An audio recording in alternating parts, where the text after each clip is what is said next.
Step 4 is going to be prepare yourself physically. That means that, now if you're on any health medicines and things of that nature, you need to consult with your doctor because there's several different fasts I'm going to give you.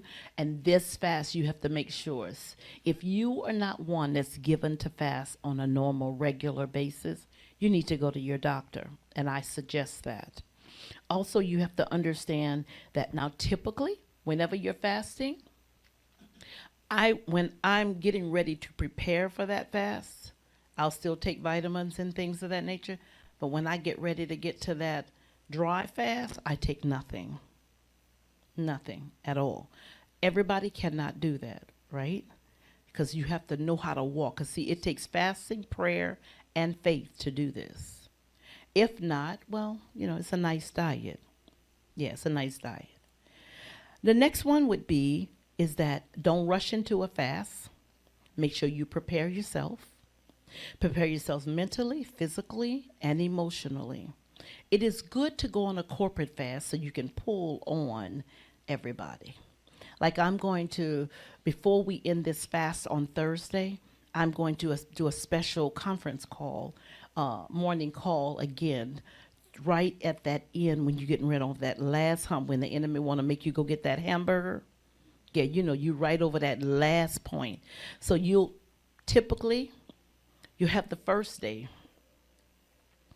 I don't really call that a fast day. I call that a cleansing day if you didn't cleanse already. You really should have cleansed at least 3 days before. And the basic detox cleanse, which is very easy, it's just literally go on no food other than just fruits and juices.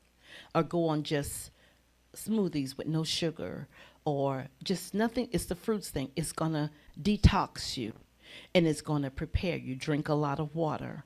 Okay? Now that first day, you're going to be excited about it. You're going to be spiritually a giant. You're ready to conquer, right? Second day, that flesh going to get ready to scream. Yeah. Yeah, it's going to fight back. The third day, it's going to start having you start dreaming about hamburgers. Oh, yeah, you're going to start smelling everything. Your senses, but let me tell you, there's a spiritual part to that. Just as your senses begin heightened to smell hamburgers and things like that, your senses on the third day is heightened in the spirit realm. Yes. So when you're smelling those hamburgers, just know that God's trying to tell you some other stuff. When I say senses heightened, what do I mean? That means your sensitivity to other people's hurts, your sensitivity to whether to back up, sensitivity whether to, yes, do that. Yes, you hear him better. You sense him. You feel him. You hear his touch. You feel his touch. You hear him in a whisper. It's much different than a regular hearing, okay? All right. So you might say, okay, so then you're at that third day, right? So then that fourth day, you should start having dreams. Dreams and visions should be almost your portion. By that fifth day, if you're on a dry fast, you're going to start getting downloads of future things to come. By the 6th and the 7th day, you really should be ready to start casting out and conquering whatever's around you. Yes.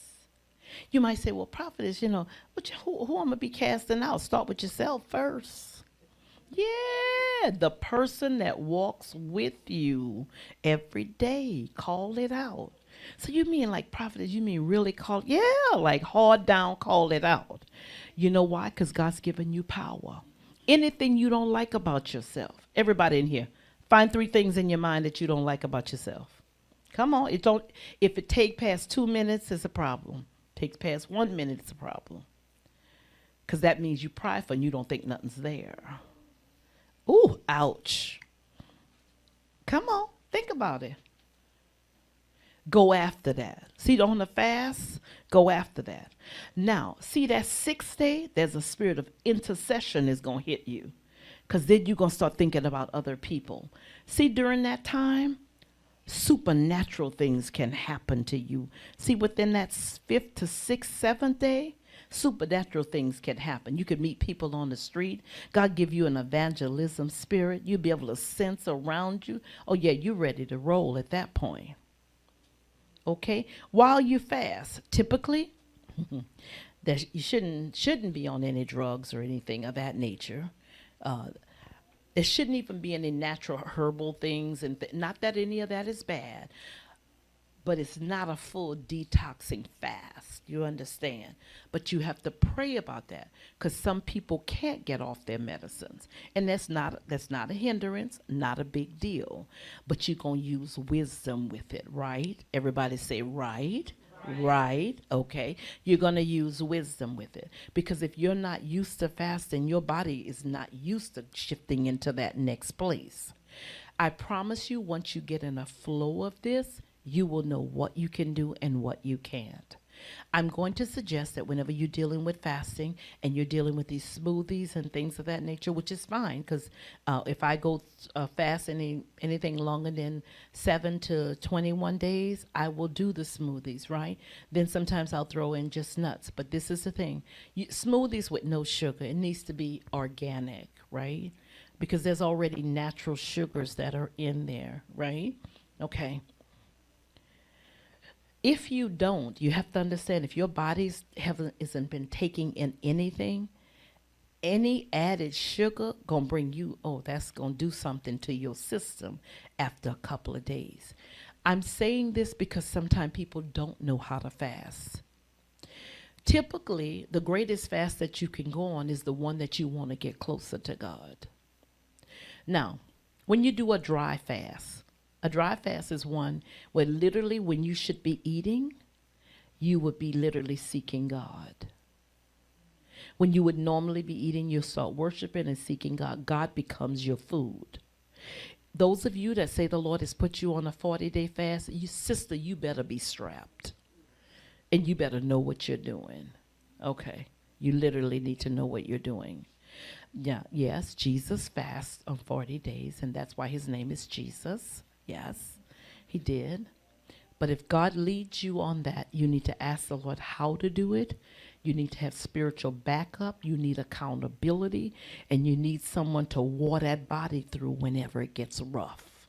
That's the reason why you need prayer warriors around you all the time. Okay? All right. The fifth step is put yourself on a schedule. You need a schedule to pray in the morning, a schedule to read. Because see, there are going to be certain times that your body's going to start fighting you. Yeah, because it doesn't like it. Fasting literally resets you, but let me tell you a spiritual principle about that. It physically and medically reset you, right? But it also will reset you in a spiritual way. Because it's going to bring you to ground zero. It's going to bring you to the bottom, straight to the bottom. Because it's going to show you who you are, the bad mistakes you've made, why you're off. It's going to show you you. While you're trying to point at somebody else, it's going to show you you. Got it?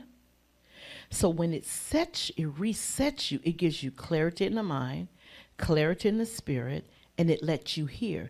Fasting causes you to see where you've missed it.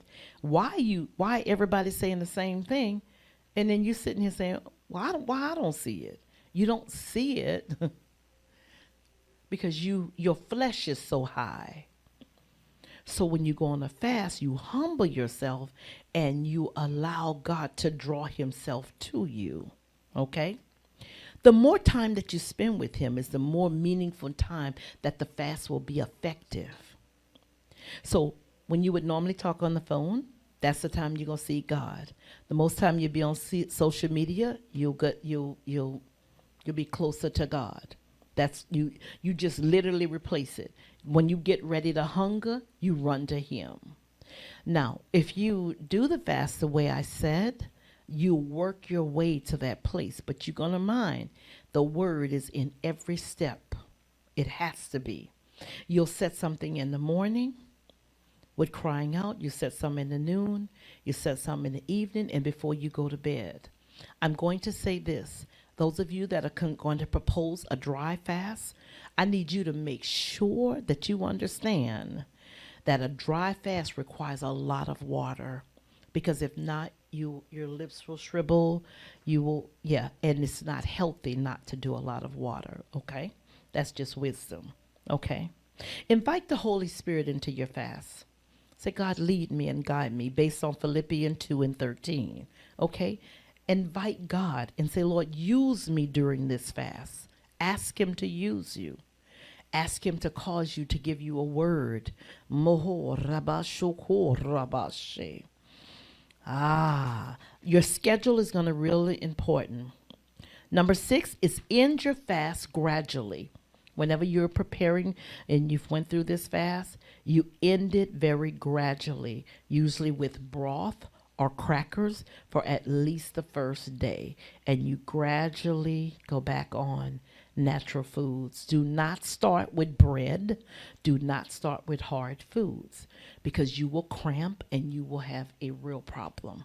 Okay? The last step is upgrade your expectation. Sometimes God doesn't show you what he's going to do with the result of the fast. Sometimes God sends you on the fast to keep you during the fast because you're probably going to run into some major problem where you probably will have a loose mouth. And because of that fasting, it'll make you hold it back. Okay? Sometimes right after you get off the fast, God will reveal to you what he's doing. Sometimes it'll be after the fast. Someone will call you and say, did you know such and such got a breakthrough? Did you know such and such? Because your fast could actually be for someone else. All right?